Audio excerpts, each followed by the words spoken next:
자, 이제 우리 마가복음 마지막 16장 부활하신 것과 이제 승천하시고 제자들을 파송하시는 장면까지 우리가 좀 보면 될 텐데요. 우선은 15장 38절부터 보면 이제 성소의 휘장이 위로부터 아래로 찢어져 둘이 됐다라고 하는 이 부분을 조금 더 상고해서 보면, 이 찢어진다라고 하는 이 단어, 이게 스키제인이라고 하는 단어인데, 그 단어가 마가복음 딱 2번 사용돼요. 찢어졌다라고 하는 그 단어가 딱 2번 사용되는데, 그게 이제 1장 10절에 이제 사용이 되고 있습니다. 1장 10절을 좀 보시면,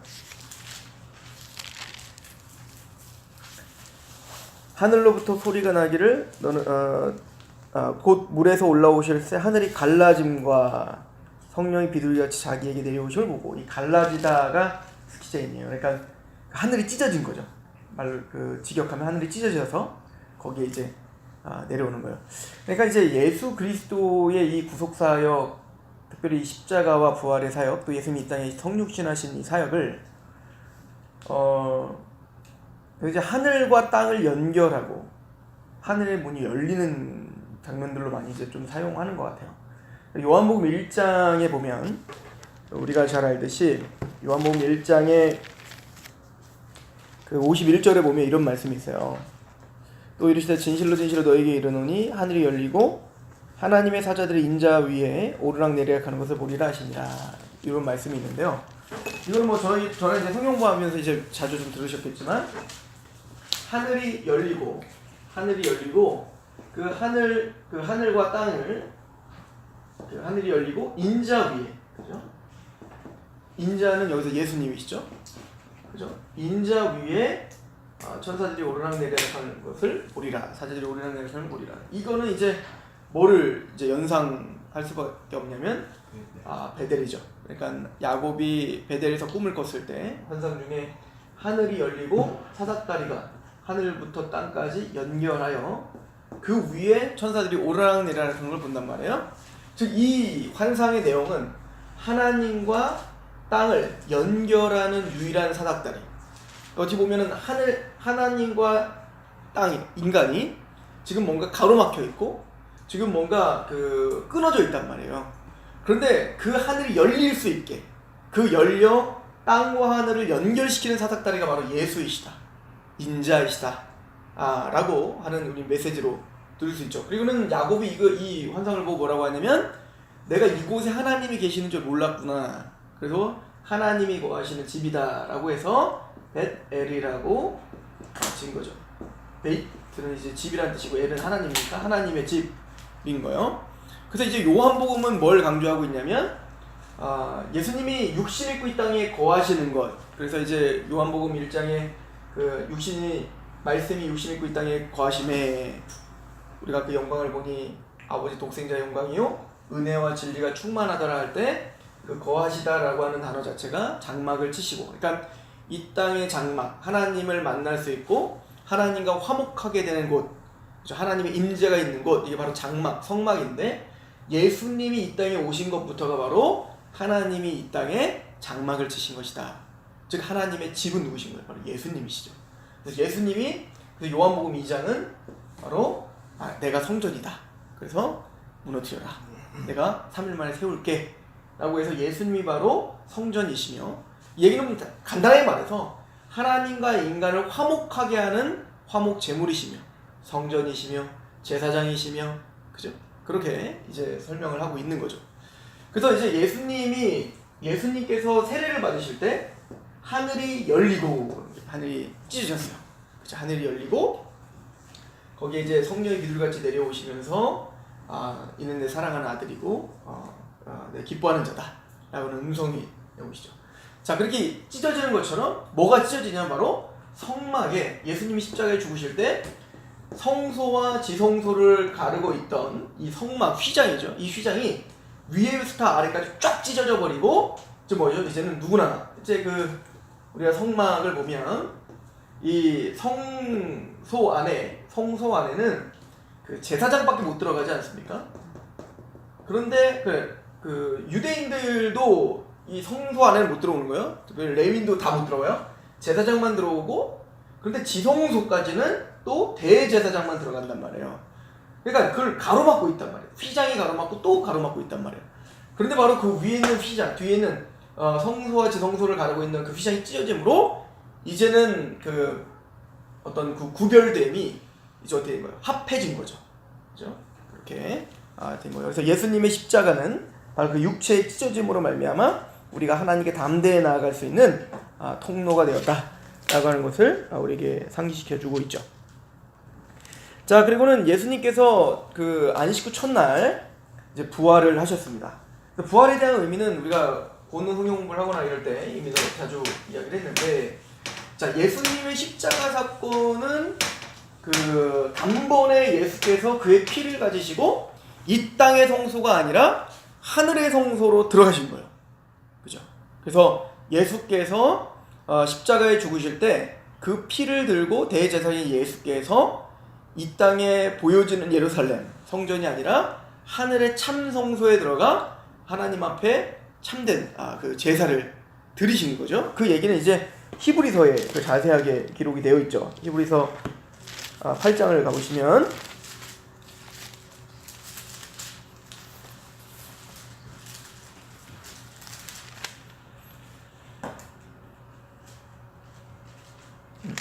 (8장 1절에) 보면 지금 우리가 하는 말의 요점은 이러한 대제사장이 우리에게 있다는 것이라. 그는 하늘에서 지극히 크신 이의 보호자 우편에 앉으셨으니 성소와 참 장막에서 섬기는 이시라. 이 장막은 주께서 세우신 것이요 사람이 세운 것이 아니니라. 대제사장마다 예물과 제사 드림을 위하여 세운 자니 그러므로 그도 무엇인가 드릴 것이 있어야 할지니라. 예수께서 만일 땅에 계셨더라면 제사장이 되지 아니하셨을 것이니 이는 율법을 따라 예물 드리는 제사장이 있음이라. 그러니까 이 땅의 제사장들은 레위 지파들이잖아요. 근데 예수님은 이 땅에 속한 제사장이 아니다는 것이죠.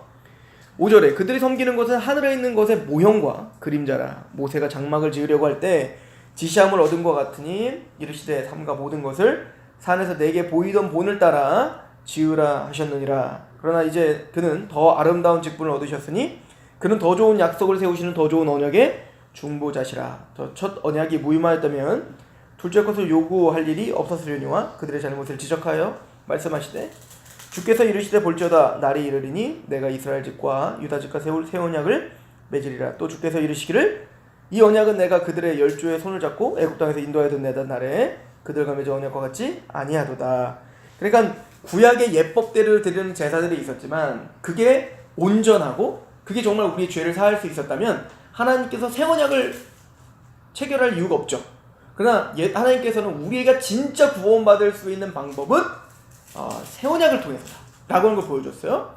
그럼 새 언약은 뭐냐면 이 땅에 속한 율법에 속한 이 성막에서 드리는 성전에 드리는 제사가 우리의 죄를 한 톨도 없앨 수 없다.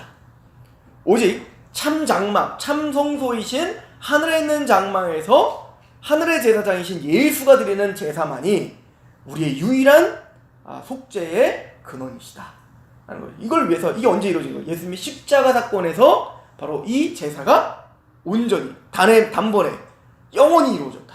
이것이 히브리 기자가 이제 우리에게 알려주는 바이죠.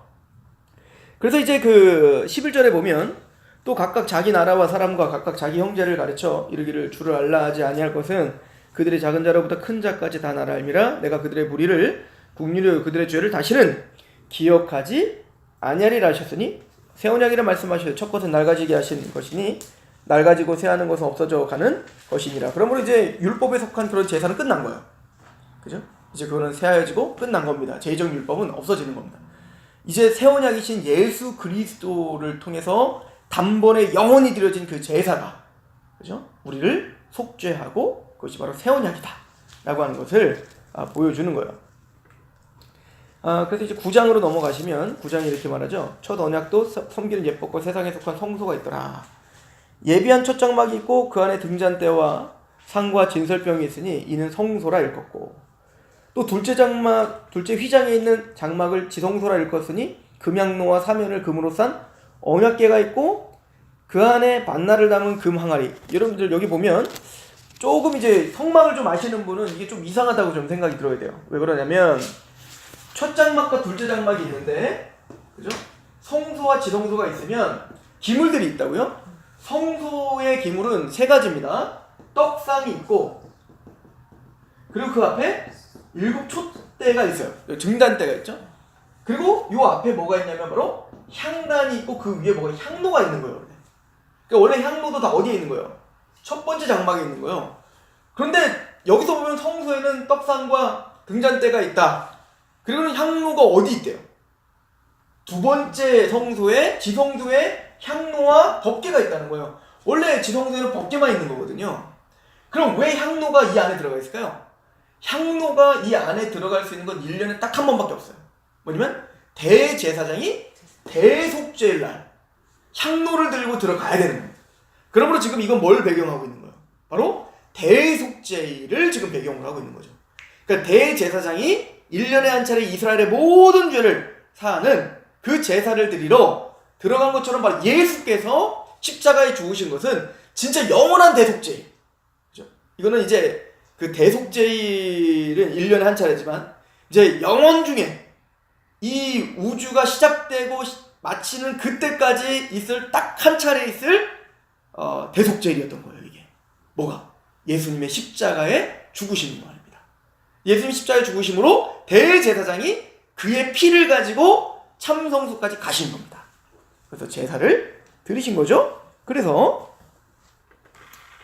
7절 오직 둘째 장막은 대제사장이 홀로 1년에 한 번 들어가되 자기와 백성의 허물을 위하여 드리는 피 없이는 아니하나니 성령이 이로써 보이신 것은 첫 장막이 서 있을 동안에는 성소에 들어가는 길이 아직 나타나지 아니한 것이라.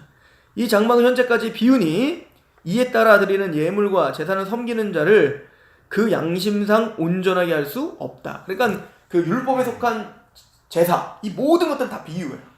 그러니까 그거 자체가 우리의 능력을 발휘할 수 없다. 그걸 통해서 하늘의 성소를 바라보고 내 양이 잡아 죽는 걸 통해서 하나님의 이런 은혜가 없으면 나는 죄 사함 받지 못하는구나, 이걸 믿어야 구원받는 거지. 구약시대 사람들도 100번 1000번 아무리 제사 드린다고 해도 그게 죄 하나 없앨 수 없는 거예요. 그걸 통해서 하나님이 이렇게 앞으로 오실 메시아를 통해서 우리에게 이런 은혜를 베풀어 주실 걸 믿어야 구원받는 거예요. 그래서 10절 이런 것은 먹고 마시는 것과 여러 가지 씻는 것과 함께 육체의 예법일 뿐이며 개혁할 때까지 맡겨둔 것 뿐이에요. 왜? 그 예수님이 오실 것을 예표하는 것이었기 때문에. 11절 그리스도께서는 장래 좋은 일에 대제사장으로 오사 손으로 짓지 아니한 것 곧 이 창조에 속하지 아니한 더 크고 온전한 장막으로 말미암아 염소와 송아지의 피로 하지 아니하시고 오직 자기의 피로 영원한 속죄를 이룬 단번에 성소에 들어가셨다. 이 십자가 사건이죠. 그죠? 자, 그러면 대제사장이 대속죄일날 향로를 들고 지성소까지 들어가 제사를 해요. 제사를 하면 근데 대제사장이 죽어버려. 그럼 어떻게 되는 겁니까? 이 제사는 하나님 받지 않으신 거죠. 그러니까 만약에 받지 않으시면 아무도 들어갈 수 없으니까 끈을 묶고 들어가 끈으로다가 그 시체를 빼내야 된단 말이에요. 왜? 다른 사람이 들어가면 죽으니까. 대제사장이 들어가지 않으면 죽는 거예요. 또 제물이 합당하지 않으면 죽어요. 여러 가지 예법에 합당하지 않으면 죽는 겁니다. 그런데 만약에 대제사장이 그냥 죽어버렸다면 이 제사가 온전히 하나님 앞에 드려졌다는 확증을 못 받죠. 그런데 이 대제사장이 만약에 살아서 나와서 딱 걸어 나오면 뭡니까? 이제 그때 축제가 일어나는 겁니다. 우리의 모든 죄가 사하여졌다라고 하는 확증이다라고 하는 것이죠. 그런 것처럼 예수님이 단번에 자신의 몸을 통해서 자신의 피로 영원히 단번에 속죄를 이루시고 3일 만에 부활하여 나오신 것은 즉 우리의 모든 그 속죄가 제사가 온전히 성취되었고 하나님이 받아들이시는 제사였다. 이걸 확증하는 게 부활인 거예요. 그래서 고린도전서는 이렇게 표현하죠. 고린도전서 15장 우리 부활장을 가보시면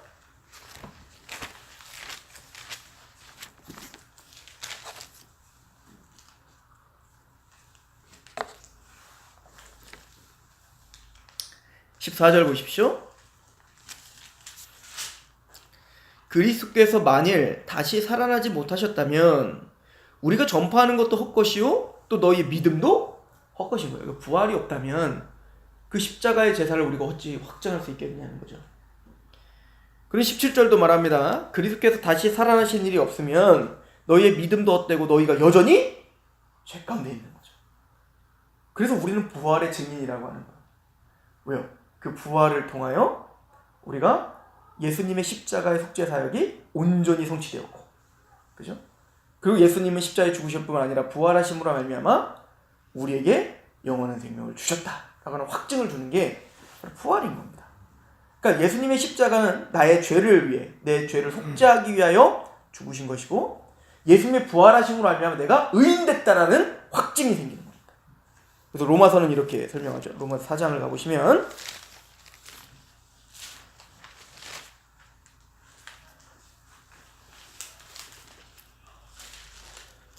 4장 우리 22절 보십시오. 그러므로 그것이 그에게 의로 여겨졌느니라. 그에게 의로 여겨졌다 기록된 것은 아브라함만 위한 것이 아니요 의로 여기심을 받은 우리도 위함이니 곧 예수 우리 주를 죽은 자 가운데 살리신 이를 믿는 자니라. 예수는 우리가 범죄한 것 때문에 내줌이 되고, 그러니까 예수님이 십자가에 죽으신 이유는 우리의 범죄 때문입니다. 우리 죄 때문에 십자가에 죽으신 거예요. 또한 우리를 의롭다 하시기 위하여 살아나셨다. 그 예수님의 살아나심으로 우리를 의인 만드신 거예요. 의인됨을 확증시켜 주셨죠. 그렇죠? 이렇게 중요한, 교리적으로 굉장히 중요한 이 십자가 부활의 의미. 그래서 부활은 기독교에서 굉장히 중요합니다.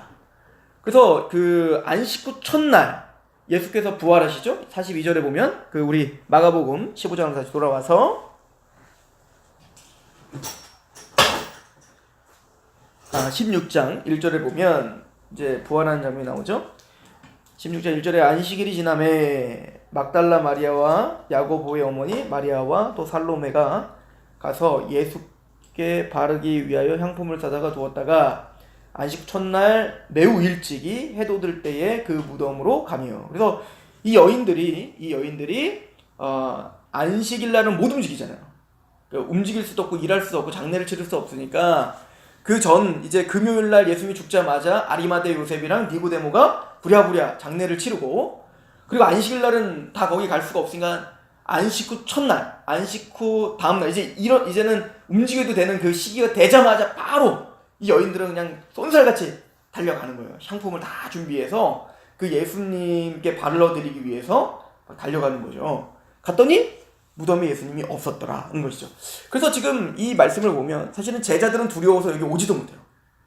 왜냐면은 그 베드로는 지금 너 예수님이랑 같이 있었잖아, 그 말 자체가 너무 두려워서 자기 죽을까봐 막 겁나서 도망가고, 우리가 이 마가복음에 특별히 도망가는 제자들의 모습을 누굴 통해서 보여줬죠? 한 청년, 그죠? 콧입을 덮고 있다가 그냥 벌거벗은 창피한지도 모르고 그냥 막 도망가는데 혈안이 없어. 그게 제자들의 모습의 아주 상징적인 표현이에요. 그러니까 그런 제자들은 자신이 살고자 하는 그 일념 하나로 예수를 내팽개치고 예수님을 향한 사랑이랄지 예수님을 향한 어떤 믿음 이런 걸 다 내버려두고 자신이 살고자 막 도망가고 있는 모습이 바로 제자들이었다고요. 그러니까 예수님이 십자가에 죽으시는 그때에 아무도 남지 않고 다 도망을 갔고, 오직 사실은 3년 반 동안이나 예수님을 따라다녔던 그들은 다 도망갔는데, 아리마대 요셉이라고는 사실은 무명의 사람이죠.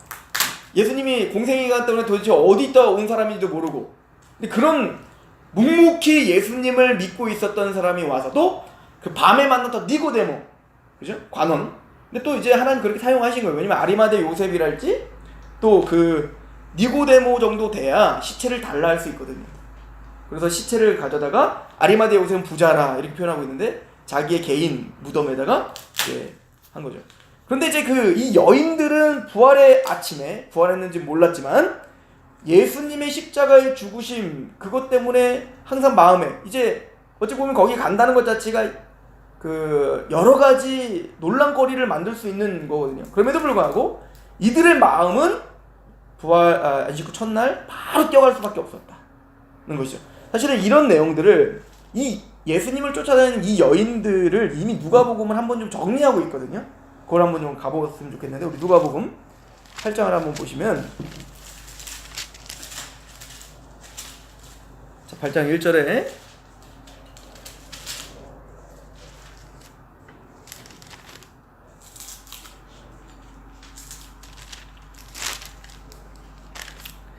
그 후에 예수께서 각 성과 마을에 두루 다니시며 하나님의 나라를 선포하시며 그 복음을 전하실세 12제자가 함께하였고 또한 악귀를 쫓아내심과 병고침을 받은 여자들 곧 7귀신이 나간 자 막달라인이라는 마리아와. 그래서 그 마가복음 그 16장에 가면 1절에 안식일이 지난 막달라 마리아와 야고보 어머니 마리아와 막달라 마리아가 나오는 거예요. 이 여자는 누구였냐면 7귀신 들렸다가 예수님을 만나서 치유받은 자예요. 그러니까 예수님에 대한 지극한 사랑이 있었던 사람이었죠. 게다가 이 여자들은 대부분 다 뭐냐면 그렇게 예수님에 의하여 구원받은 사람들이에요. 그 3절에 보면 헤롯의 청지기 구사의 아내 요한나와 수산나와 다른 여러 여자가 함께하여 자기들의 소유로 그들을 섬겨요. 그러니까 이 제자들이 또 예수님이 그렇게 공생에 3년 동안 그렇게 사실 일도 안 하고 그냥 가르치시면서 다녔던 거 아니에요. 근데 어떻게 먹고 살 수 있었냐면 바로 이렇게 은혜를 입은 여인들이 그 예수님과 그 무리들을 도왔어요. 재정적으로 말이죠. 근데 이 여자의 이야기는 사실은 의도된 겁니다. 왜냐면 7장에 누가복음 7장에 어떤 이야기와 연결되고 있냐면 36절에 보면 7장 36절부터 보면 한 바리새인이 예수께 자기와 함께 잡수시기를 청하니 이에 바리새인의 집에 들어와 앉으실 때 그 동네에 죄를 지은 한 여자가 있어 예수께서 바리새인의 집에 앉아 계심을 알고 향유나 옥합을 가지고 와서 예수의 뒤로 그 발 곁에 서서 울며 눈물로 그 발을 적셔. 그러니까 우리가 이거 지난 시간에 했었잖아요, 그죠? 그러니까 다른 복음서에는 향유를 부은 이야기가 딱 한 번 나와요. 언제 나오냐면 예수님이 십자가에 죽기 직전에 그 마르다와 마리아 할 때 그 마리아가 와서 향유를 부은 장면. 근데 누가복음은 그걸 앞으로 당겨가지고 지금 이 여인들의 이야기와 묶어가지고 지금 같이 이야기하고 있단 말이에요. 이건 또 다른 사건인 거죠. 두 번 있었던 거예요, 향유를 부은 사건이. 근데 이 여인은 누군지 몰라요. 어떤 사람은 막달라 마리아다라고 말하는데 그럴 것 같지 않습니다. 왜냐면 그랬으면 그 8장에 그 향유 부은 여인이었던 막달라 마리아가 분명히 그렇게 얘기할 텐데 전혀 다른 여인인 것 같아요. 근데 중요한 건 뭐냐면 이 여인이 눈물로 예수님 앞에서도 못하고 뒤에서 향유를 부을 수밖에 없는, 그리고 눈물로 자신의 그 발을 적시고 또 머리카락은 그 여인들의 영광이거든요. 근데 그 머리카락 무릎 꿇고 예수님의 발을 닦을 수밖에 없는 그 간절한 그 고마움과 감사함이 있는 이 여인이 그럴 수밖에 없었던 게 죄인이었는데 예수로 말미암아 내가 구원받을 수 있다는 그 하나 때문에 이곳에 와 있는 거거든요. 그리고는 이 죄로 말미암아 구원받은 그 감사함을 이렇게 표현할 수밖에 없는 이 여인의 마음이 바로 8장에 이어지는 모든 여인들과 동일한 게 지금 같이 가고 있는 거예요. 그리고 그 죄사함 받고 7귀신 들린 자였고 죄사함 받았고 병고침 받은 이 여인들이 그 감사함으로 예수를 물질적으로 도와줄 뿐만 아니라 끝까지 예수님이 부활하셨을 때 제자들 다 도망갔지만 이 여인들은 끝까지 주님께 찾아가 향품을 발라드리려고 했던 그 마음이 있는 것을 우리는 좀 봐야 되는 겁니다. 그러니까 예수님의 마지막엔 그 옆에 따라다녔던 12제자가 있던 게 아니었고 또 수많은 표적과 기적을 보면서 와 쫓아다녔던 그 수많은 사람들이 있었던 게 아니었고 이런 여인들이 예수님에게 함께 같이 있었다는 것이죠. 그러니까 이걸 좀 비교해 볼 수 있어요. 그때 제자들은 뭐에 끊임없이 논쟁했어요. 제자들은 나는 우측입니까 좌측입니까? 이러고 싸우고 있을 때 이 여인들은 그거 별로 관심이 없었던 거예요. 우측이 아니라 좌측이 아니라 뭔 상관, 그건 당신들 하고 나는 정말 나의 모든 걸 다해서 예수님을 섬길 수밖에 없는 마음밖에 없었던 거예요. 왜요? 이걸 누가복음은 그 여인들은 죄사함 받았고 귀신 들린 데서 건져졌고 다 병고침 받은 여인들, 그 여인들이 가난한 심정으로 와서 예수님을 섬기는 그 마음, 그죠? 이게 교회인 거예요, 사실은. 그래서 제가 이거를 좀 보면서 하나 눈여겨봐서 볼 게 뭐냐면 이 제자들은 예수님의 표적과 기적을 봤어요. 그죠? 병든 자를 고치는 걸 봤고 또 귀신 들린 자 고치는 걸 봤어요. 근데 이 제자들이 직접 자기가 병들어서 나오거나 자기가 귀신 들려서 나왔거나 자기가 죄인입니다라는 고백을 한 적은 없어요. 그냥 예수님을 따라다니던 그런 현상이 나타나는 것 때문에 그 예수님을 통하여 그의 나라가 임할 것만 기대하며 다녔다. 그러니까 이 여인들은 하나같이 다 자신들이 예수님 앞에 예수님만이 나를 해결해 줄 수 있다는 걸 아는 여인들이었어요. 그러니까 부활의 아침에 달려갈 수밖에 없었던 거죠. 그런데 그 같이 옆에 있었던 제자들이 다 없어지는 이유는 뭐냐면, 제가 생각해보니까 복음서 전체에서 보면 그 죄 때문에 통회하고 또 주님만이 우리의 정말 길이며 이런 것들에 대해서 간절한 마음과 심령이 가난한 마음으로 나온 제자들이 사실은 없는 거예요. 물론 베드로가 당신 살아계신 하나님의 아들이요 그리스도입니다 라고 고백은 했지만, 그 고백은 십자가를 짊어지겠냐고 할 때 어떻게 하죠? 그런 말 하지 마세요 라고 대항하는 고백이었단 말입니다. 그래서 저는 예수님이 십자가에 죽으셨을 때 제자들이 다 도망갔어요. 한번 겪어야 될 일입니다. 자신들이 얼마나 자격 없는 자인지를 알아야 되는 겁니다. 제자들도. 그래서 자기는 사람당 어부가 되리라. 예, 내가 사람당 어부 돼야죠. 그리고 쫓아다닌 3년 반 동안 쫓아다녔지만 나는 다시 갈릴리로 돌아갈 수밖에 없는 자구나. 그 예수님 앞에 내가 당신을 위해서 생명을 다 바치겠습니다 라고 말했지만, 나는 내 말조차, 내 어떤 결심조차 지켜낼 수 없는 연약한 자입니다. 주님은 우리를 위해서 십자가에 돌아가셨지만 나는 그 주님을 배반하는 자구나. 이걸 철저하게 알아야 돼요. 그렇게 가야 돼요. 예수님 그걸 알았기 때문에 내가 먼저 갈릴리로 갈게 라고 한 건 뭐죠? 너희들은 한번 그렇게 될 거라는 거예요. 그래서 예수님이 베드로에게 한 이야기가 더 우리에게는 와닿죠. 사탄이 널 밀가부를 청구하지만 내가 네 믿음 떨어지지 않도록 내가 강구했다. 그러니까 이 제자들은 그걸 배워야 되는 거죠. 그러니까 내가 얼마나 죄인인가, 내가 얼마나 의리, 또 세상적으로 말하면 어떤 신의조차 지킬 수 없는 자인가. 그런데 우리가 어떻게 하나님을 위하여 내 목숨을 바치고 하나님의 나라를 위해서 내가 일을 할 수 있지? 다 무너져 봐야 되는 거죠. 근데 제가 보기에는 이 제자들은 바로 이 십자가 앞에서 그 무너짐의 경험을 한 겁니다. 내가 죄인이구나. 나는 형편없는 자구나. 그리고는 그 부활의 주인을 만났을 때도 자기는 이제는 나는 가망성 없구나. 정말 예수님은 그 말씀대로 부활하셨지만 나는 그 말씀을 믿지 못하고 이렇게 죄인이 됐구나. 그리고는 갈릴리로 척척 돌아가고 있는 그 제자들의 모습을 우리는 볼 수가 있죠. 자, 예수님은 그렇게 부활을 하셨고 그 여인들은 그런 마음으로 예수님에게 왔습니다. 그런데 그런 마음으로 온 이 여인들도 사실은 믿을 수가 없었던 거예요. 예수님이 이제 부활하시니까 거기에 한 청년이 있었더라라고 하는데, 이 마가복음에 보면은 청년, 그런데 이제 누가 보면 다른 복음서에 두 천사가 있었거든요. 근데 여기는 이제 5절에 보면 무덤에 들어가서 흰 옷을 입은 한 청년이 있었다 이렇게 표현해요. 이게 천사로 보는 게 맞습니다. 근데 이제 그 어떤 신학자들은 이 한 청년과 왜 그 한 청년이 그 옷 입을 도망간 그 청년과 이걸 또 연결지어서 해석하려는 신학자들이 좀 있어요. 그러니까 이제 그 제자들을 상징적으로 표현하는 거다. 바로 그렇게 십자가 앞에 호리볼을 던져버리고 흰옷을 던져버리고 벌게벗은 모습으로 달려간 모습이지만, 그러나 예수님의 부활에 그는 흰옷을 입고 그 부활에 같이 참여하고 있는 모습이 바로 제자들의 십자가와 부활을 상징적으로 보여준다. 너무 나간 거죠. 천사로 보는 게 맞습니다.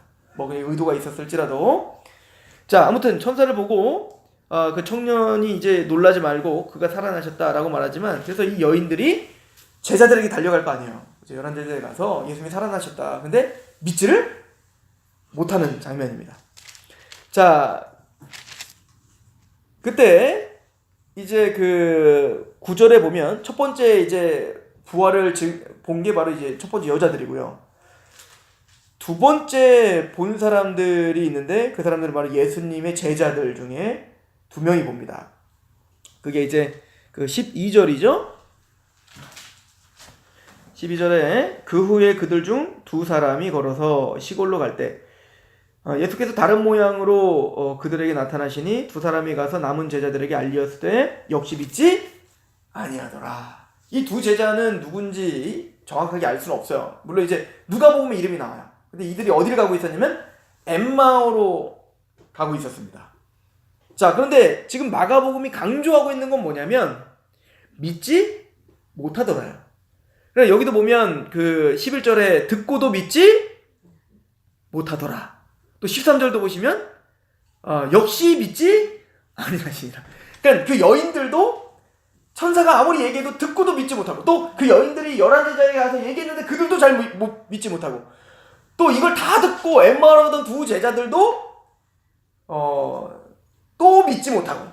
그러니까 결론은 이게 인간의 무지함이고 이게 인간의 완악함이다, 이걸 보여주는 거죠. 믿지 못해요. 그런데 이렇게 믿지 못하는 그 제자들을 예수님의 부활을 믿게끔 하게 하시는 건 누구냐면 예수님 본인이세요. 그죠? 자, 어떻게 그러면 믿지 못하는 그들을 어떻게 믿게 하시는가? 누가복음을 통해서 봅시다. 누가복음 24장입니다.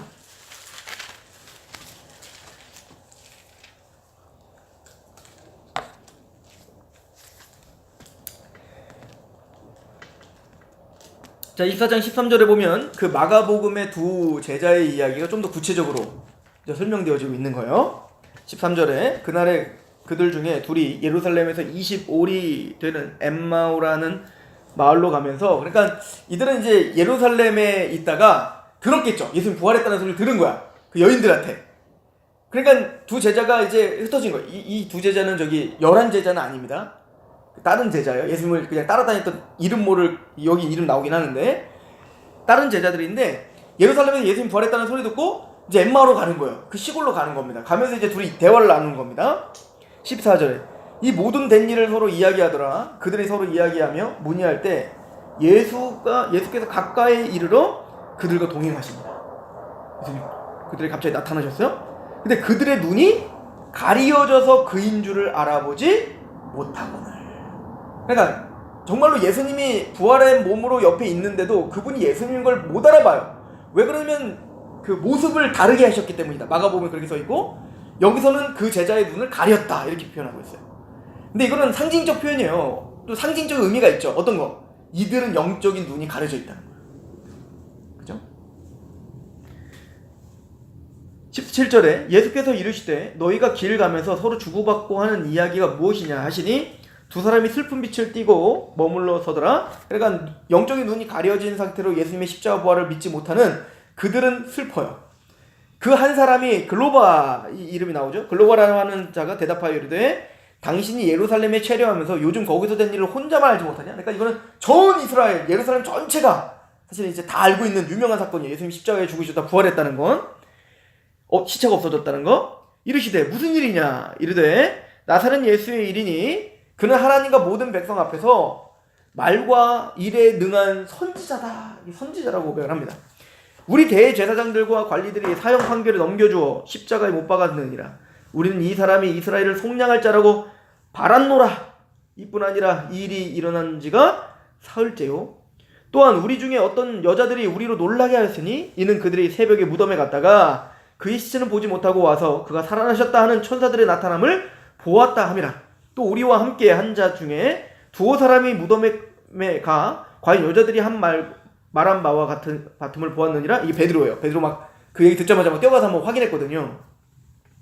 예수는 보지 못하였느니라 하거늘.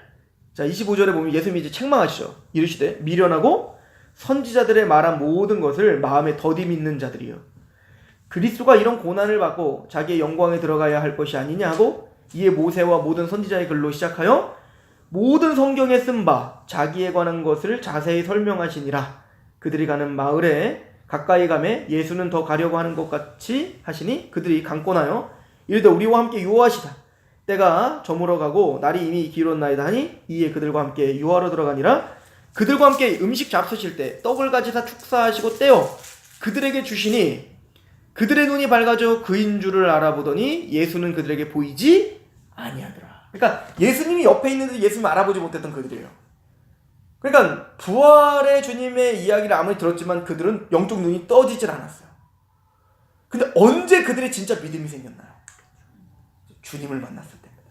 주님이 어떻게 할 때? 여기 보니까 뭐라고 써있냐면 하나님의 말씀을 가지고, 성경을 가지고 설명을 하죠. 그죠? 27절에 보면 이에 모세와 모든 선지자의 글, 이게 구약 전체를 말합니다.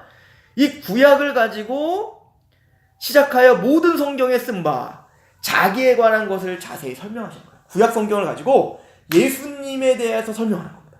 성경을 가지고. 이들이 눈이 떠지고 예수님인 줄 알고 둘이 이제 예수님이 없어졌잖아요. 둘이 얘기를 하는 거예요. 우리가 언제 믿음이 생겼는가. 32절 보니까 이럽니다.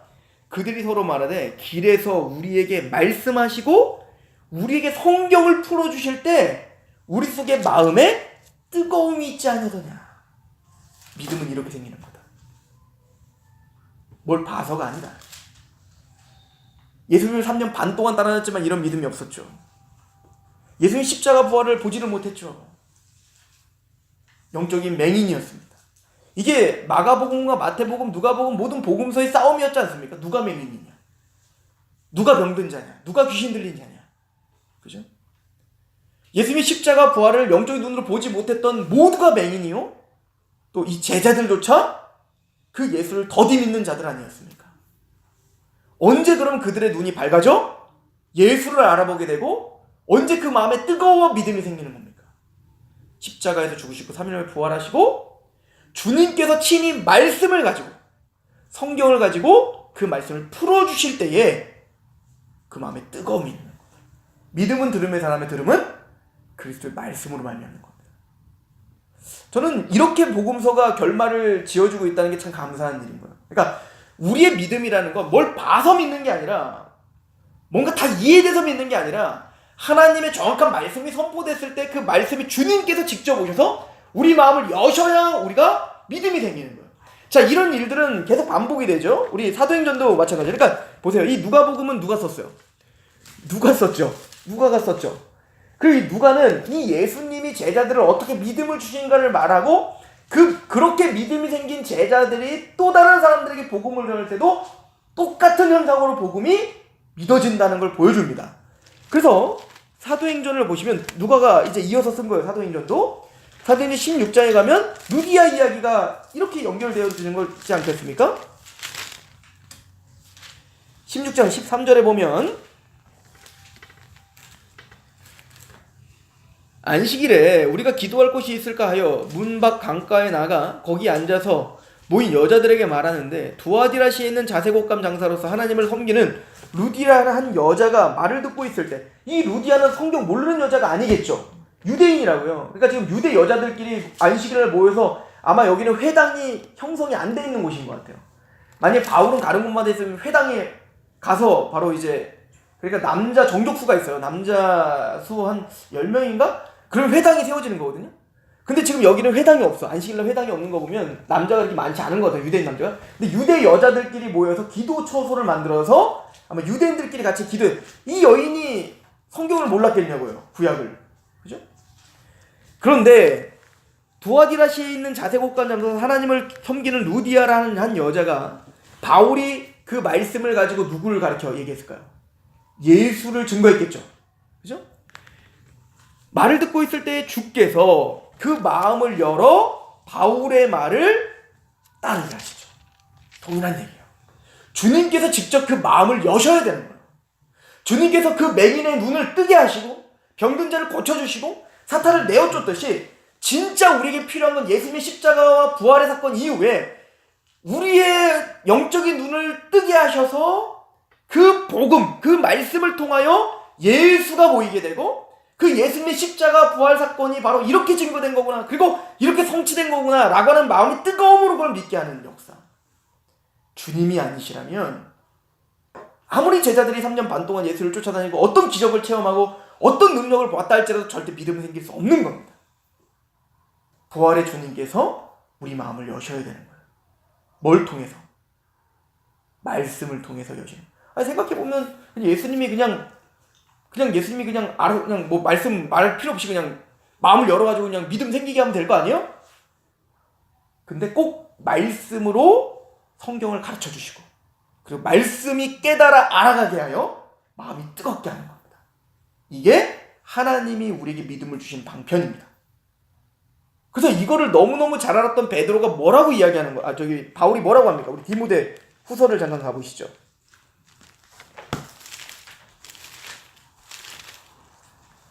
3장 14절 보십시오. 이제 이 세상은 더더욱 악해지고 있다. 하나님을 떠나고 있다. 교회도 이렇게 타락하고 있다. 타락하게 될 것이다. 이렇게 이제 경고를 하고 14절에 그러나 너는 배우고 확실한 일에 거하라. 너는 내가 누구에게서 배운 것을 알며 또 어려서부터 성경을 알았나니 성경은 능히 너로 하여금 그리스도 예수 안에 있는 믿음으로 말미암아 구원에 이르는 지혜가 있게 하느니라. 그러면 성경을 떠나서는 구원을 받을 수 없어요. 하나님 말씀을 떠나서는 구원을 받을 수 없는 거예요. 말씀, 이 성경은 주님께서 그 말씀을 풀어주셔서 예수님을 알게 하실 때 우리는 구원에 이르는 믿음이 생기는 겁니다. 근데 그걸로 끝나는 게 아니라 그 말씀은, 성경은 또 어떻게 된다고요? 우리 그 밑에 보니까 16절 모든 성경은 하나님의 감동으로 된 것으로 교훈과 책망과 바르게 함과 의로 교육하기 유익하니 이는 하나님의 사람으로 온전하게 하며 모든 선한 일을 행할 능력을 갖추게 하는 것도 성경입니다. 그죠? 성경으로 믿음이 생기게 하고 그 성경으로 믿음을 완성시키는 거예요. 어떻게? 주님이 우리 마음을 여셔서. 그러니까 우리는 말씀을 볼 때 내가 이해할 수 없다는 걸 인정해야 되는 거예요. 기도해야 되죠. 주님, 우리 마음을 여셔서 이 말씀을 밝히 깨달아 알게 하시옵소서. 성령님의 조명하심이 있어서 이 말씀이 말씀답게 하시옵소서 라고 우리는 기도해야 되는 거예요. 그렇죠? 자, 이 제자들이 우리가 성경을 풀어주실 때 이렇게 뜨거움이 있지 않더냐 라고 고백하며 바로 어디 달려갔겠어요? 엠마오를 포기해버리고 다시 예루살렘에 돌아가는 겁니다. 예루살렘에 돌아가서 누구? 11제자에게 드디어 온 거예요. 거기가 또 11제자뿐만 아니라 거기가 또 수많은 사람들이 있잖아요. 거기서 이제 또 얘기하는 거예요. 우리가 만났다. 예수님을 만났다. 부활의 주를 만났다 라고 얘기했더니 11제자가 어떻게 해요? 못 믿죠. 그죠? 그 얘기가 이제 누가복음 24장 36절부터 있는 거예요. 이 말을 할 때에 예수께서 친히 그들 가운데 서서 이르시되, 그러니까 이 제자들이 와서 막 그 얘기를 하고 있는데 제자들 막 못 믿어. 근데 그 말을 하고 있을 때 누가? 호련이 나타나셨어요. 이 상황이 굉장히 뭔가 급박하게 울리고 있죠. 와, 주님, 내가 이렇게 주님 만났어요. 뜨겁지 않냐더냐? 막 그런 얘기를 했더니 그때 갑자기 예수님이 쫙 나타나셨어요. 그리고는 너희에게 평강이 있을지어다. 평안하라. 그들의 놀라고 무서워하여 이 보는 것을 영으로 생각하죠. 이거는 환상이다. 이거는 영이다. 예수님 진짜 부활한 게 아니라 우리가 지금 뭔가 환상을 보고 있는 것 같아. 이렇게 생각을 한 거예요. 자, 답답할 노릇이죠.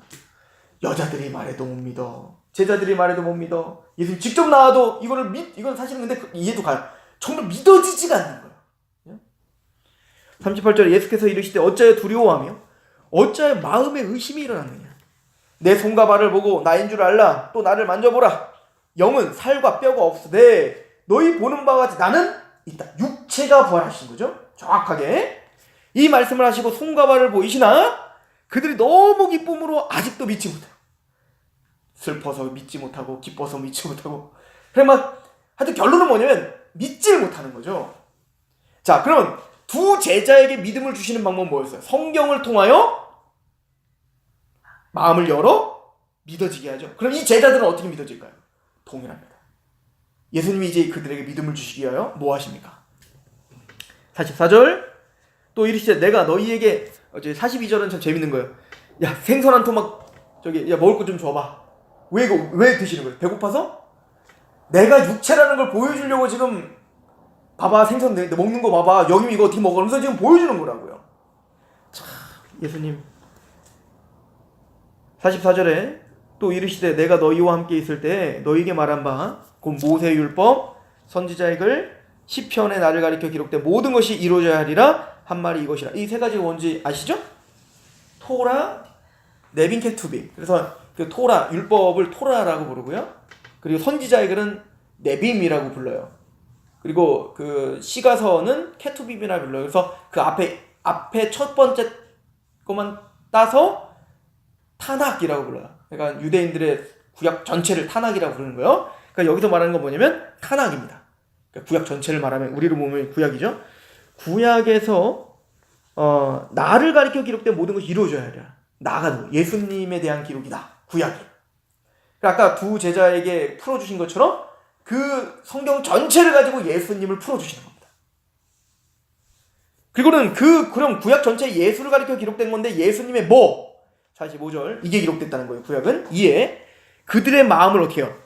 열어 성경을 깨닫게 하시죠. 동일하죠? 또 이르시되 이같이 그리스도가 고난을 받고 제3일에 죽은 자 가운데 살아날 것과 또 그의 이름으로 죄사함을 받게 하는 회개가 예루살렘을 시작하여 모든 족속에 전파될 것이 기록됐으니 너는 이 모든 일의 증인이라. 볼지어다 내가 내 아버지께서 약속하신 것을 너에게 보내리니 너희는 위로부터 능력으로 입혀질 때까지 이 성에 머물러라. 그리고 성령님이 임하시니 그 하나님의 큰 일을 드디어 말하기 시작하더라 하는 거예요. 그러니까 예수님이 이 부활하신 이후에도 믿지 못하는 이 제자들의 눈을 뜨게 하시고 또 그들을 성경을 통해서 그 믿음을 단단하게 하시며 그리고 증인이 될 수 있도록 끊임없이 예수께서 돕고 계시는 것을 성경은 가르쳐주고 있죠. 자, 이 모든 이 스토리들을 담고 마가복음은 이렇게 끝맺음을 하는 겁니다. 가보시죠. 마가복음 16장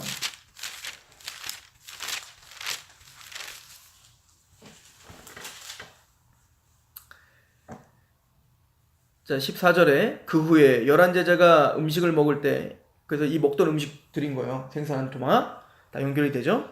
음식 먹을 때 예수께서 그들에게 나타나사 그리고 이 언제 나타나신 거예요? 그 두 제자가 와가지고 얘기했을 때 오신 거예요.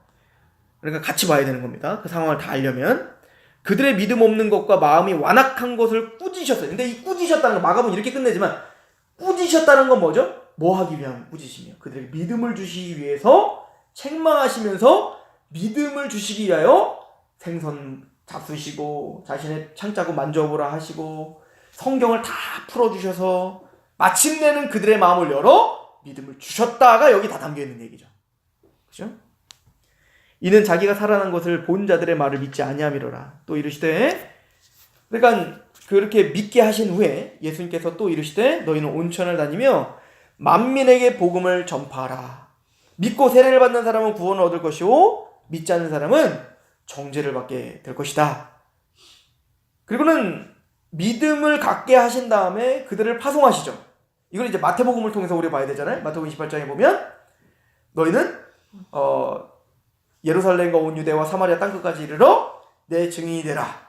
그죠? 모든 민족을 제자로 삼아 아버지와 아들과 성령의 이름으로 세례를 주고 내가 너에게 분부한 모든 것을 가르쳐 지키게 하라. 세상 끝날까지 내가 너희와 함께 할게 라고 이제 약속을 하십니다. 그리고는 이 제자들을 증거하게 하시는데 증인이 되게 하시는데 이 제자들에게는 뭐와 함께 하겠다? 자, 이제 요거 말씀만 하고 우리 좀 맞췄으면 좋겠는데요.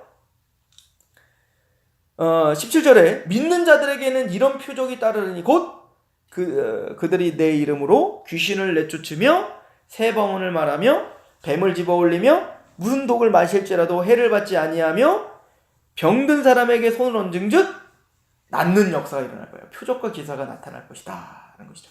자, 그러면 지금 예수님께서 제자들에게 왜 이런 표적과 기적을 베푸시는 겁니까? 목적은 하나입니다. 20절 보시면 제자들이 나가 두루 전파할세 주께서 함께 역사하사 그 따르는 표적으로 말씀을 확실히 증거한 거예요. 그러니까 말씀을 영화롭게 하기 위함이에요.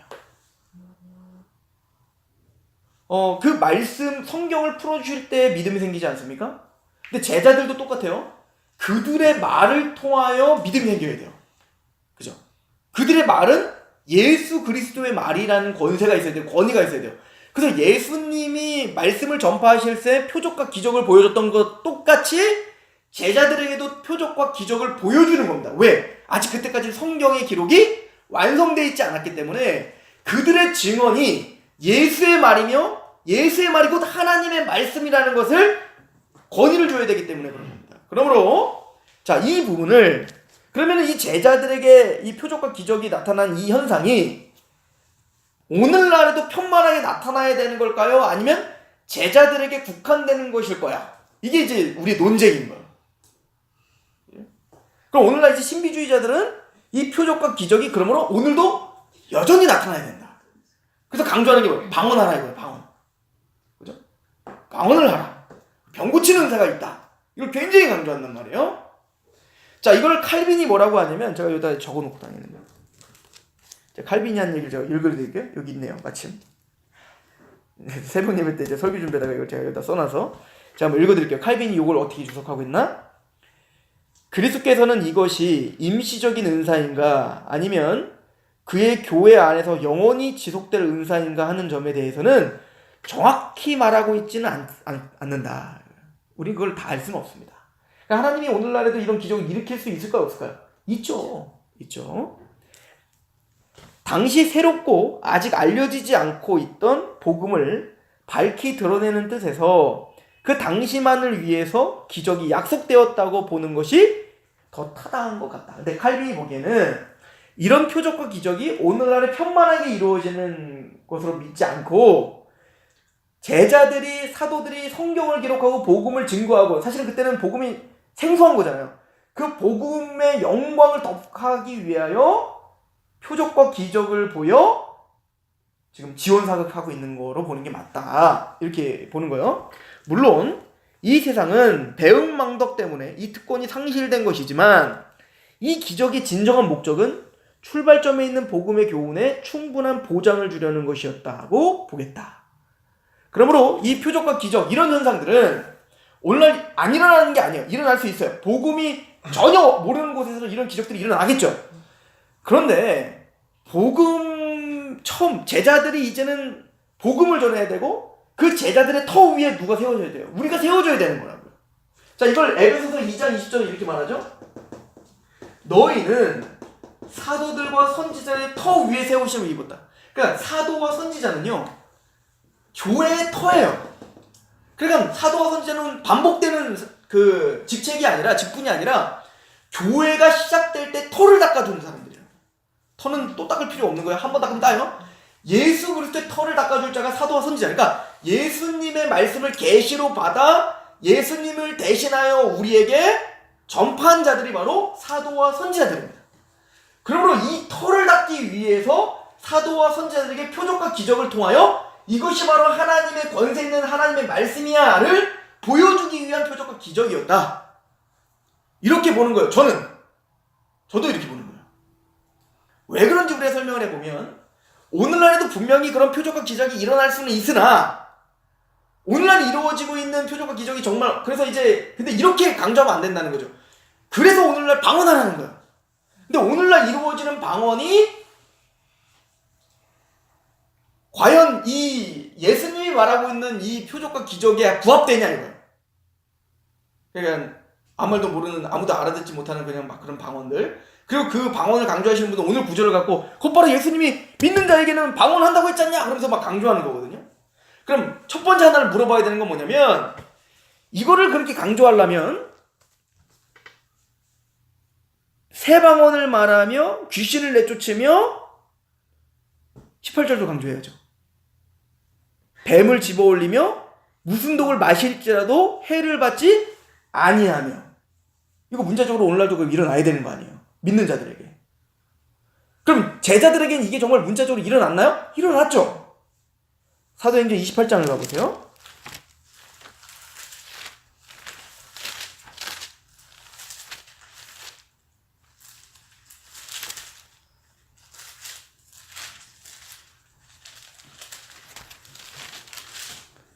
(28장 3절에) 보면 그 멜리데 섬에서 바울이 이제 복음 전도를 하다가 일어난 일입니다.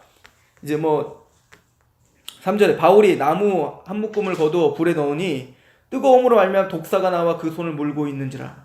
원주민들의 이 짐승이 그의 손에 매달려 있음을 보고 서로 말하되 진실로 이 사람은 살인자로다. 바다에서는 구조를 받았으나 공의가 그를 살지 못하. 왜? 독사를 물렸으니까 이 사람이 죄인이다, 이렇게 한 거예요. 얘는 이제 죽었다. 5절 바울이 그 짐승을 불에 떨어버림에 조금도 상함이 없더라. 그들은 그가 붙든지 혹은 갑자기 쓰러져 죽을 줄로 기다렸다가 오래 기다려도 그에게 아무 이상이 없음을 보고 돌이켜 생각하여 말하되 그는 신이라. 그러니까 정말 뱀에 물렸는데 죽지 않는 걸 통해서 뭐요? 이가 진짜 하나님의 사람이구나라는 걸, 영광을 하나님께 돌리게 하는 거예요. 그래서 바울의 말을 꼭 하나님의 말씀처럼 듣게 하는 거죠. 이 역사를 말하는 거예요. 이게 실제적으로 있는 사건입니다. 그러니까 방언도 마찬가지예요. 그러니까 여기서 말하는 믿는 자에게 표적이 난다라는 이 방언, 새 방언을 말한다 할 때도 이 방언을 말하면 믿지 않는 사람들이 너무 두려워하며 겁내며 하나님께 경광을 돌리고 신처럼 와 이게 진짜 이게 보통 일이 아니다 그러면서 막 그가 말하는 걸 막 다 믿게 되고 막 이런 역사가 일어나야 되는 겁니다. 그걸 위해서 지금 이 표적과 기적을 보여주는데 그 중에 하나가 방언인 거예요. 근데 오늘날 정말 일어나는 방언이 정말 그러냐 이거예요. 그런데 이 사건이 언제 그럼 성취가 되냐면 바로 오순절 성령 강림 때 일어나는 일이에요. 그래서 오순절 성령 강림 때 16개국에서 이제 흩어졌던 디아스포라 유대인들이 다 모였단 말이에요. 그 사람들은 사실은 이 갈릴리 촌 사람들 베드로와 이 제자들이 갈릴리 사람들 알아. 근데 그들이 말을 하는데 전혀 배우지 않은 외국어를 막 말하는 겁니다.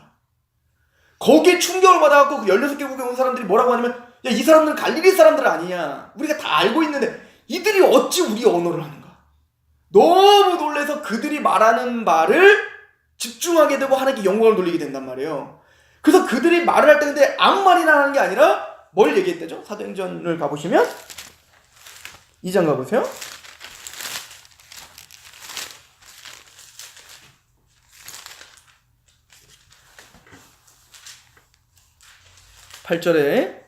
자 6절 이 소리가 나매 큰 무리가 모여 각각 자기의 방언으로 제자들이 말하는 것을 듣고 소동하여 놀라운 거죠. 놀라는 거예요. 다 놀라 신기하게 여겨 이르되 보라 이 말하는 사람들이 다 갈릴리 사람이 아니냐. 우리가 우리 각 사람이 난곳 방언으로 듣게 되는 것이 도대체 어찌 됐냐. 이게 도대체 무슨 조화냐. 우리는 바데인과 메데인과 어쩌저쩌고 해서 그런 16국에서 왔는데 11절 그레데인과 아라비아인들이라 우리가 다 우리의 각 언어로 뭘 말함을 들어요? 하나님의 큰 일, 복음입니다. 하나님께서 어떻게 행하셨는지 그 복음을 방언으로 이야기하는 거예요. 이건 기도가 아니에요. 하나님의 큰 표적이라는 걸 보여요. 그래서 다 하나님께 영광을 돌려서 그 복음에 굴복하는 역사들이 일어나기 시작하는 겁니다. 그러니까 이건 마가복음의 예언은 그대로 성취되고 있죠. 새 방언을 말하면. 근데 이 새 방언을 말하면은 이미 이사야에 예언된 일 봐요. 그래서 이제 그 신비주의자들은 누가 이 사도행전에 말하는 이 방언이 외국어 방언이고 여긴 맞아. 그런 거 맞는데 고린도전서 12장, 13장에 나오는 그 방언은 이 방언과는 달라. 고린도전서에 나오는 방언은 알아듣지는 못하는 언어, 우리가 말하는 지금 말하는 이 언어야. 이 기도야. 라고 우겨요. 정말 그런가? 우리가 정말 그 문맥적으로 한번 봐볼까요? 그냥 가봅시다. 고린도전서 12장. 나온 김에 얘기하는 겁니다. 요번에 청년들이랑 이걸 나눴어요.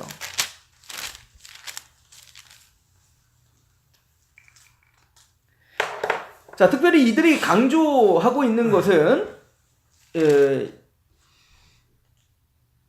30절 보세요. 12장 30절 보면 다 병 고치는 은사를 가진 자에게느냐, 다 방언을 말하는 자에게느냐, 다 통역하는 자에게느냐. 그러니까 방언과 통변의 은사가 있다 이렇게 표현하죠. 그래서 방언은 뭐예요? 막 방언의 은사야. 막 이제 알아듣지 못하는 언어라면 통변의 은사가, 나 통변의 은사가 있다는 사람들 많이 봤어요. 예전에 우리 어머니도 받았다고 하더라고요. 도대체 뭔지 모르겠지만 그럼 뭐냐면 난 알아듣지 못하는 말을 하면 옆에서 그걸 하나님께서. 근데 방언과 통변을 같이 받은 사람이 있어요. 조윤기 목사님이 그렇게 많이 했죠. 설교 시간에 보면 갑자기 하나님께서 당신을 사랑하신다고 그걸 정말로 막 설교 시간에 막 하셨단 말이에요. 이 막 신령해 보인단 말이죠. 그럼 과연 진짜 그걸 말하는 거냐, 방언과 통변이. 자, 중요한 건 뭐냐면 지금 고린도전서 12장은 은사에 대한 이야기입니다. 은사를 주신 목적을 분명히 합니다. 은사를 주신 목적은 뭐죠? 27절 보시면 너희는 그리스도의 몸이요 지체가 각 부분이라 하나님이 교회 중에 몇을 세우셨으니 첫째는 사도요, 둘째는 선지자요, 셋째는 교사요, 그 다음은 능력을 행하는 자요, 그 다음 병 고치는 은사요, 서로 돕는 것과 다스리는 것과 각종 방언을 말하는 것이라. 다 서도겠느냐? 다 선지자겠느냐? 다 교사겠느냐? 다 능력을 행하는 자겠느냐? 자, 지금 뭘 얘기하고 있는 거냐면 그런 하나님의 은사를 다 주셨는데 각각 하나님은 다 다름을 주셔서 하나 되게 하기 위함이요 몸을 섬기게 하기 위함인 거예요. 그런데 지금 고린도 교회의 문제는 그런 은사를 받았다는 사람들이 자기의 은사를 자랑함으로 말미암아 어떻게 된 거예요? 막 문제가 생기기 시작한 겁니다. 그래서 이제부터는 사도 바울이 책망하고 있는 거예요. 니들이 정말 교회는 맞냐? 이렇게 말이죠. 그래서 잠시 넘쳐놓고 13장에 사랑장을 말하는 거예요. 왜? 어떤 은사를 받았다 할지라도 뭐 천상의 음성을 말한다 할지라도, 언어를 말한다 할지라도 사랑이 없다면 아무것도 아니다. 사랑으로 서로 겸손하게 오래 참고 온유하고 그런 어떤 그 사랑이 뒷받침되지 않는 은사가 도대체 무슨 소용이냐. 그랬더니 여기 봤더니 또 그 사랑이 없으면 여기 13장 1절 내가 사람의 방언과 천사의 말을 할지라도 사랑이 없으면, 이러면 또 이제 봐라 이 방언이 바로 천사의 말이다 또 이렇게 지금 사도 바울이 정말 그런 의미를 얘기하는 거냐고요. 이런 거예요. 예를 들어서 지금은 집안 가족끼리 막 싸워, 내 자녀들끼리 막 지지고 싸우면서 내 생일날 엄마 생일 선물이에요 그래 제주도 여행 가세요. 그걸 보면서 뭐라고 할까? 야, 니들이 나에게 제주도 여행을 보내건 내가 해외여행을 보내건 나에게 민트 코트를 사주건 그게 무슨 소용이, 사랑이 없다면 무슨 소용이니? 그런 말 아니에요 지금 이거? 어떻게 엄마가 밍크코트 갖고 싶대, 이런 거랑 똑같냐고요 지금 이게. 사도 바울은 지금 화가 났다고요. 너희들이 정말 은사가 있는데 사랑이 없구나, 답답한 겁니다.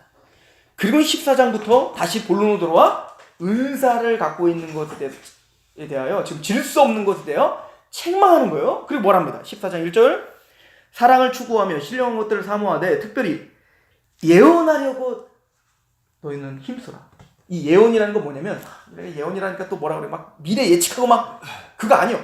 예언이라는 말은 이게 원래 그 선지자, 예언자라고 하는 뜻의 나비라고 하는 말을 써요. 이게 뭐냐면 하나님의 말씀을 맡아 대언하다라는 뜻이에요. 그러니까 하나님의 말씀을 듣고 그 말씀을 대언하는 그 은사 받기를 사모하라. 이게 진짜 좋은 거다 이거예요. 한 말씀대로 그 계시를 듣고 그 계시로 말미암아 우리가 하나님 앞에 굴복하고 이런 은사가 다양해지기를 바란다. 다른 어떤 보여지고 화려한 거 추구하지 말고 말입니다. 그래서 더 좋은 은사는 바로 예언을 말하는 거예요. 2절에 방언을 말하는 자는 사람에게 하지 아니하고 하나님께 하나니 이는 알아듣는 자가 없고 영으로 비밀을 말함이라. 자 보세요. 봐봐, 이게 방언은 알아들을 수가 없고 영으로 하나님께 말하는 거잖아. 이제 요거만 딱 보면, 근데 전체적인 문맥은 어떤 내용이냐면 이런 거예요. 지금 만약에 방언을, 이 사람들은 이미 뭐라고 딱 생각을 하니 방언은 오늘날 하는 그 방언이다라고 생각하고 이걸 보는 거예요. 근데 예를 들어서 사도행전 2장은 방언이 뭐예요? 분명하게 언어죠. 외국어 방언이에요.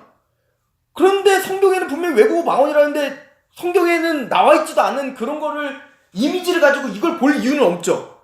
사도행전에 나오는 그 방언의 이미지를 갖고 이걸 본다면, 이게 외국어 언어라는 이미지로 본다면 이게 다 이해가 돼요. 어떻게 해요? 생각해보세요. 지금 우리는 다 한국 사람들인데 그때는 그 16개국에서 와서 예를 들어서 미국인, 중국인, 아프리카인들이 와서 성령에 강림해서 내가 갑자기 중국말을 막 했어. 그럼 그거는 유익이 되죠. 누구에게? 중국말 하는 사람한테는 하나님의 표정이 우와, 그죠? 근데 지금 그 사람 다 떠났어. 이제 우리 한국 사람들밖에 안 남아서. 근데 그때는 하나님의 강력한 성령의 역사가 있었기 때문에 여전히 방언의 은사가 있었겠죠. 근데 만약에 그 은사가 있다고 하여 내가 만약 여기서 중국어로 막 복음을 막 여기서 막 설교를 한다고 해보세요. 나도 못 알아듣고 얘네도 못 알아. 나도 못 알아듣는 거예요. 중국어 말하고 있지만 난 중국어 뭔지 몰라. 그러면 이게 지금 그렇다고 하나님의 역사는 아닌 게 아닌 거지. 하나님이 영으로 말하게 하신 거죠. 그러나 방언을 말하는 자는 사람에게 하지 아니하고 하나님에게 하는 게 되는 거예요. 누구도 알아듣는 사람이 없으니까. 영으로 비밀을 말하는 거예요. 하나님의 큰 일을 말하는 거예요. 그러나 예언은 달라요. 지금 예언과 방언을 비교하고 있는 중이라고요. 예언은 뭐죠? 예언하는 자는 사람에게 말하여 덕을 세우며 권면하며, 예언은 뭐예요? 그 하나님의 계시를 우리가 알아듣는 또박또박한 말로 교회에 덕을 끼치는 거라고요. 그러니까 이건 누구에게 말하는 거예요? 사람의 말. 그러니까 예언은 영적이지 않은 거고 방언은 영적인 거고 이런 얘기하는 게 아니죠. 지금 책망하는 걸 유념하고 들으시면 돼요. 4절 방언을 말하는 자는 누구 덕을 세워요? 자기 덕을 세우고 예언하는 자는 교회의 덕을 세운다. 왜 이런 말을 하는 거예요? 봐봐요. 방언을 하면 그것도 지금 하나님의 역사니까 분명히 덕이 있지. 근데 누구에게? 자기에게. 어떤 덕? 내가 방언한다. 이 덕. 그러나 예언은 모든 교회를 단단하게 하고 세우게 되죠. 그럼 뭐가 더 낫다는 거예요? 예언하라는 얘기예요. 5절. 나는 너희가 다 방언 말하기를 원하나. 그러니까 요것만 딱 떼가 또 뭐 이렇게 말해요. 겉바라 사도 바울도 방언하라고 했잖냐. 다 방언하기를 원한다. 그러므로 여러분들 방언을 못하시는 분들 사도 바울의 말씀을 듣고 방언하십시오. 막 그러면서 막 방언 연습시키고 막 왜? 다 방언하라고 했으니까. 지금 사도 바울이 진짜 그런 의미예요? 나도 다 방언하기를 원한다. 하나님이 그런 역사로 그런 방언의 은사가 있으면 얼마나 좋겠냐. 그런데 원하나 특별히 난 예언하는 걸 더 원한다. 왜? 교회 안에서는 또박또박한 말로다가 하나님 말씀을 전파해서 서로 덕을 세우는 게 맞는 거기 때문에 만일 방언을 말하는 자가 뭘 하면? 통역을 하여 교회의 덕을 세우지 않으면 예언하는 것만 못하다. 그러니까 지금 이 통역은 뭐예요? 예를 들어서 통역 은사도 있는 거예요. 내가 중국어로 말하는데 어떤 사람은 그걸 알아듣고 통역할 수 있는 사람이 준 거예요. 근데 만약에 나도 못 알아듣는 중국어를 얘기하는데 이 사람이 통역의 은사에 있어서 중국어를 해석해서 우리 한국말로 해석해 준다면 그건 교회에 뭐가 될 거예요? 이제 유익이 되겠죠. 그런데 만약에 통역이 없다면 그거는 자기에게만 유익이 되지 교회는 전혀 유익이 되지 않으니 방언을 좀 자제하고 하나님에게 예언을 받아 또박또박한 한국말로 예언하는 걸 힘써라. 그리고 말하죠. 6절. 그런즉 형제들아 내가 너희에게 나아가 방언으로 말하고 계시나 지식이나 예언이나 가르치는 것으로 말하지 아니하면 너에게 사도 바울조차 이게 말이에요. 사도 바울인 내가 만약에 너희들에게 나가서 만약에 너희들이 갑자기 막 알아듣지 못하는 아프리카 말로 은사를 받았다고 아프리카 말로 너희들에게 막 설교하면 이게 무슨 유익이 있겠냐. 내가 또박또박한 너희들이 알아듣는 말로 내가 너희를 권면하여야 너희에게 그러니까 사도인 나조차도 그런 알아듣지도 못하는 말로 교회를 이렇게 질서 어지르는 거는 이게 유익이 아무것도 없다. 그러니까 그건 자기 자랑만 되는 거다. 그러므로 사랑하는 마음으로 절제해라. 지금 그 얘기죠. 그리고 말합니다. 6절. 그런 형제들아 내가 너희에게 나아가 방언을 말하고 계시나 지식이나 예언이나 가르치는 것으로 말하지 않으면 너에게 무슨 유익이 있겠니? 혹 필이나 검은고와 같이 생명 없는 소리를 낼 때에 그의 음의 분별을 나타내지 아니하면 피리 부는 것인지 검은고 타는 것인지 어찌 그러니까 뭔가 음률을 맞추고 같이 조율해서 나가지 않고 그냥 자기들끼리만 삐고 막 이렇게 하면 이게 무슨 아름다운 소리가 되겠냐. 차라리 안 부는 게 낫다 그러려면. 8절. 만일 나팔이 분명하지 못한 소리를 내면 누가 전투를 준비하겠는가. 그러므로 교회 안에서 말을 할 때는 어떻게 하라는 거예요? 분명히 다 알아들을 수 있도록 말하라. 나 방언 받았다고 잘났다고 막 얘기하지 말고. 물론 그것이 효과를 보려면 통역의 은사가 있는 사람이 있다면 얘기해도 된다. 왜? 그가 알아듣도록 통역해 줄 거니까. 9절. 이와 같이 너희도 혀로서 알아듣기 쉬운 말을 하지 아니하면 그 말하는 것을 어찌 알리요? 이는 허공에다 말하는 것 똑같다. 그러므로 방언, 통역 없는 방언은 절제하라. 하지 마라. 교회 덕이 안 된다. 이와 같이 세상의 소리의 종류가 많으나 뜻없는 소리는 없나니 그러므로 내가 소리의 뜻을 알지 못하면 내가 말하는 자에게 외국인이 되고 말하는 자도 내게 외국인이 된다. 무슨 얘기입니까? 하나님이 주신 소리 중에 뜻 없는 소리는 없는 거예요. 그러면 이 방언도 다 뜻이 있는 거라고요. 근데 내가 방언을 하는데 알아듣지도 못하고 나도 알아듣지도 못하고 얘네도 알아듣지 못하면 그건 뭐예요? 다 아무 소용이 없다. 다 외국인이 된다. 그렇겠지. 예를 들어서 나 한국 사람인데 내가 막 중국어 말하면 나도 외국인이지. 왜 못 알아듣니까. 듣는 여러분들도 거기 외국인이지. 이게 뭐냐 도대체. 뭘 위한 거냐 이게. 12절. 그러므로 너희도 영적인 것을 사모하는 자인즉 교회의 덕을 세우기 위하여 그것이 풍성하기를 구하라. 그러므로 방언을 말하는 자는 뭐하라? 통역하기를 기도하라. 그러니까 방언만 할 거면 그만둬라. 통역하는 자가 있거나 내가 통역의 은사까지 있으면 해라. 분명하죠? 이게 외국어 방언이라고 그러면 다 이해가 돼요. 자, 이 결정적인 말을 합니다. 자, 14절에 보면 내가 만일 방언으로 기도하면 나 이 구절 갖고 이제 이분들이 뭐라고 얘기하냐면 내가 만일 방언으로 기도하면 나의 영이 기도하거니와 나의 마음으로 열매를 맺지 못하리라. 자, 이 말 보니까 혼의 기도가 있고 영의 기도가 있는데 방언은 바로 영으로 기도하는 거다. 사도 바울이 진짜 그 얘기하는 거예요. 저 혼내고 있는 중이라는 걸 이해하셔야 되니까요. 보세요. 내가 좋다. 근데 지금까지 방언은 다 메시지였죠. 메시지. 만약에 이걸 기도로 해봅시다. 만약에 내가 방언을 근데 사도 이렇게 질문할 거 아니에요? 사도요. 내가 그렇게 나도 알아듣지 못하고 얘네도 알아듣지 못한다고 할지라도 내가 막 하나님이 주신 은사니까 내가 중국말로 막 뭐라고 한다면 내가 알아듣지 못하더라도 어쨌든 영은 내가 하나님 앞에 뭔가 기도하고 있는 거와 같은 거 아닐까요? 이렇게 말하지 않을까요? 그러니까 사도 바울은 그거에 대한 이미 답을 주는 거예요. 내가 만일 방언으로 기도하면 나의 영이 기도하거니와. 맞죠? 영이 하는 거죠. 왜냐면 나는 알아듣지 못하지만 하나님의 역사로 하는 거니까. 나의 마음은 열매를 맺지 못한다. 그게 너한테 뭔 유익이니? 이 얘기인 거예요. 야, 네가 알아듣지도 못하는 말을 하고 있어. 그래, 하나님이 하는 거니까 영적으로는 의미가 있겠지. 그런데 도대체 그게 너한테 무슨 유익이냐? 그러니까 너도 알아듣지도 못하는데 도대체 하나님이 말하겠으면 그것만 자랑할 수 있지. 도대체 하나님이 나에게 뭘 원하시는지 네 마음이 거기에 깨지고 부서지고 그래서 내 삶이 변화되고 이런 게 정말 유익이니? 아무 이익이 없지 않냐? 근데 뭐 하라냐고. 무슨 유익이니? 지금 그러고 있는 것 같지 않습니까? 15절. 그러면 어떻게 할까? 내가 영으로 기도하고 또 마음으로 기도하며 내가 영으로 찬송하고 또 마음으로 찬송하리라. 이게 지금 영의 기도 마음의 기도를 나누는 얘기예요? 그 얘기가 아니에요. 나는 영으로만 하는 게 나가지 않고 내 마음이 다 알아듣게끔 찬양할 거고 내가 알아듣게끔 기도할 거고 이 얘기 아니에요 지금? 우리 그 성결교회에서 오셨던 분이 저한테 질문한 게 있었죠. 목사님, 방언은 영으로 하는 기도고 우리 또박또박 하는 말로는 혼으로 하는 기도잖아요. 그러니까 영으로 하는 기도를 우리는 해야 되는 거 아닙니까? 그래서 제가 물어봤어요. 자, 손영원 목사님이 계시다. 손영원 목사님 방언 한마디도 못 하시거든요. 근데 방언을 못 하시는 그 손영원 목사님이 두 아들을 죽인 그 원수를 자기 양아들로 받아들일 때 얼마나 찢어지는 가슴으로 하나님께 기도했겠습니까? 눈물로 흘리며 하나님 내가 원수를 사랑하게 해달라고 얼마나 기도했겠어요. 그 기도는 혼의 기도일까요? 영의 기도일까요? 이거 나눌 수 있어요?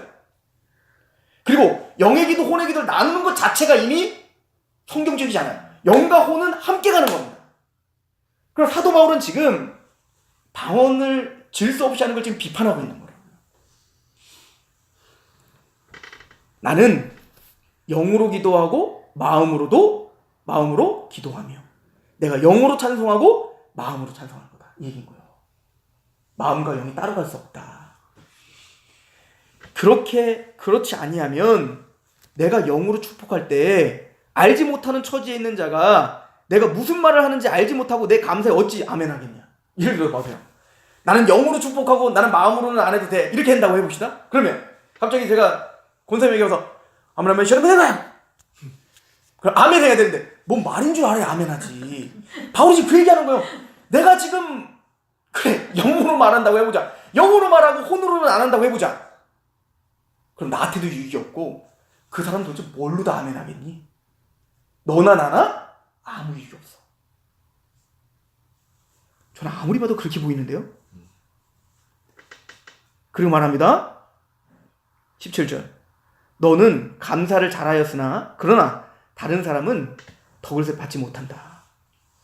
내가 너희 모든 사람보다 방언을 더 말함으로 하나님께 감사하노라. 그리고 여기도 저는 이게 중요하다고 생각하는데 사도 바울은 방언 했을까요? 안 했을까요? 했대잖아요. 더 많이 한대잖아요.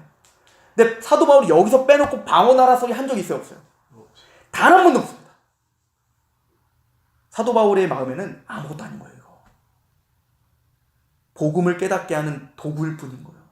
복음을 깨달았다면 그 복음을 정확한 말로 전파하는 게 더 좋은 겁니다. 하나님 앞에 마음을 다하여 하나님께 나아가 또박또박한 말로 하나님께 나가는 기도가 더 좋다는 거예요. 난 영으로 기도하고 마음으로 기도한다.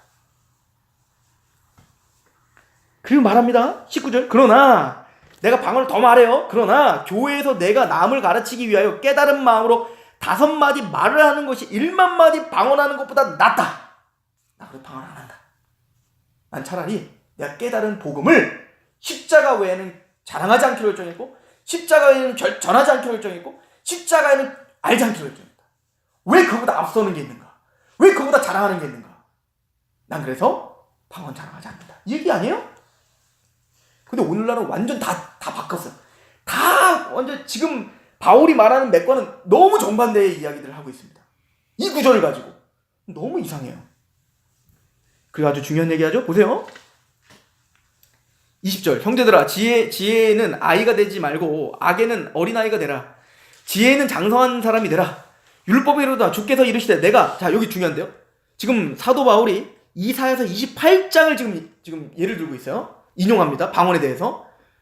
주께서 이르시되 내가 다른 방언을 말하는 자와 다른 입술로 이 백성에게 말할지라도 그들이 여전히 듣지 아니하리라 하였으니, 그러므로 방언은 믿는 자들을 위하지 아니하고 믿지 아니하는 자들을 위하는 표적이나, 예언은 믿지 아니하는 자들을 위하지 않고 믿는, 자 사도행전 2장과 고린도전서 12장, 13장, 14장의 방언이 다르다고요? 사도 바울은 똑같다고 얘기하는 겁니다. 고린도전서 12장, 13장, 14장에 말하는 방언의 용도가 뭐예요? 여기 보니까 뭐라고 합니까? 그죠? 24절에 그러나 다 예언을 어디죠? 22절. 방언은 믿는 자들을 위하지 아니하고 믿지 않는 자들을 위한 표적입니다. 마가복음 7장을 지금 설명하기 위해서 여기까지 온 거예요. 교회는 한 번도 방언을 믿는 사람들을 위해서 쓰라고 준 적이 없습니다. 믿지 않는 사람들에게 하나님의 말씀과 복음이 영화롭게 되게 하기 위하여 사도행전 2장에 아니 이 사람들이 어떻게 알아듣지도 못하는, 배우지도 않은 그 말씀을 내 언어를 하는가 때문에 깜짝 놀라 그 앞에 굴복하게 하는 도구로 표적이 사용된 것처럼 이 고린도전서의 방언도 동일합니다. 믿지 않는 자들을 위한 표적이다. 그러므로 교회 안에서 하지 말라는 거예요. 지금 통역이 없으면. 예언은 믿지 아니하는 자들을 위하지 않고 믿는 자들을 위한 거고, 그러므로 더욱 교회에서 뭐하라? 예언하라. 방언하려면 어디서 하고? 믿지 않는 사람들 앞에서 하고. 이거 아니에요 지금? 그러니까 교회에서 자꾸 모여가지고 막 방언기도 하지 말고 정말 방언 은사를 받았으면 어디 가서 하고, 밖에 나와서 믿지 않는 사람들한테 하나님의 말씀을 증거하면서 하라. 그거 할 수 있겠어요? 요즘 미쳤다. 미쳤다고 하죠. 미쳤구나. 교회 안 간다. 그러니까 저는요, 사실은 이런 방언을 이렇게 거부하는 것은 한국 교회 진짜 이거는 거의 몰매 맞을 일인데, 근데 아무리 정직하게 고린도전서 14장을 아무리 제가 몇 번을 읽어봤어요. 저는 이렇게밖에 해석이 안 돼요. 정말 의도를 갖고 있지 않고 그냥 성경 본문 그대로를 가지고 사도행전과 연결해서 마가복음 그 16장과 연결해서 보면 이렇게밖에 결론이 내지 않아요. 예수님이 분명히 예언한 대로 그렇게 이루어진 겁니다. 새 방언을 하리라. 그리고 이 이사야서 예언도 뭐냐면 나중에 찾아보세요. 그건 뭐냐면 얘네들이 아무리 유대의 말로 얘기해도 얘네 알아들어요, 못 알아들어요. 유대인들이 못 알아듣죠. 복음을 전해도 못 알아들어요. 보아도 보지 못하고 들어도 들지 못해요. 그래서 너희들 그때가 되면 새로운 방언을 너희가 들을 때가 올 거야. 그래서 1차적으로는 그 바벨론이 그러니까 다른 나라 언어를 하고 있는 사람들이 와가지고 다른 나라 언어로 엎드려 이 말을 들을 때가 올 것이다. 뭐죠? 패망하게 될 것이다 이 얘기예요. 그리고 그 언어가 이런 언어야? 언어예요, 진짜 언어. 그리고 이것이 어떻게 성취됐다는 거예요? 이거 언제 성취됐다는 거예요? 오순절 성령 강림 때 일어났다는 겁니다. 유대인들아 너희들 만났을 때 새 방언으로 얘기할 날이 올 것이다. 이거 뭐예요? 언어예요. 그리고 이 이사의 언어에 대한 방언을 가지고 고린도전서 12장, 13장, 14장을 지금 설명하고 있는 거예요. 일맥상통합니다. 분명히 방언은 표적이고 언어입니다.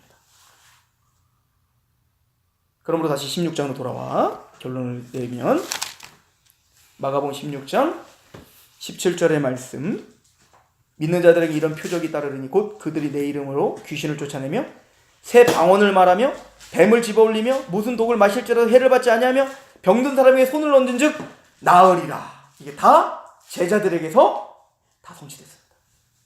그리고 그 제자들이 우리의 선지자와 사도들이 우리의 믿음의 터가 돼요.